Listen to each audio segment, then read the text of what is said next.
আমরা চাই আমাদের এই তেতুলিয়ায় ভালো কাজের প্রতিযোগিতা হোক। পুরো বাংলাদেশ থেকে, পুরো বাংলাদেশের মানুষ যেমন কক্সবাজারের নাম জানে, এখন তেতুলিয়ার নাম জানে।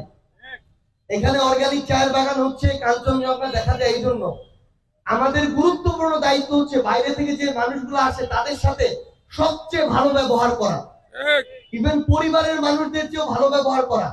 কারণ উনি যদি একটা ভালো রিভিউ দেয় আপনার এই জেলায়, এরপরে 100 জনের জায়গায় 1000 জন মানুষ আসবে, আপনার হোটেলে যাবে, আপনার দোকান থেকে কিনবে, আপনার খাবার খাবে, আপনার হোটেলে থাকবে, আপনার তো লাভ হবে, কর্মসংস্থান বাড়বে। তো ওই পর্যটকদের সাথে যেন আমরা খুব ভালো ব্যবহার করি, এটুকু আপনাদের অনুরোধ করছি।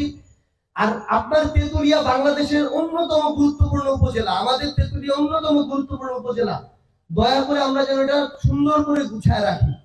মানে ময়লা আবর্জনার স্তূপ এই জায়গায় থাকলে পর্যটকরা এটা যদি পছন্দ না করে, আর সোশ্যাল মিডিয়ায় যদি বলে যে ওই হয়তো কাঞ্চনজঙ্ঘা একটু দেখা যায়, বাংলাবান্ধা দেখা যায়, কিন্তু পরিবেশ ভালো না, তারপরে দেখবেন লোকজন এত আসবে না। তো পরিবেশটা সুন্দর রাখা গুরুত্বপূর্ণ।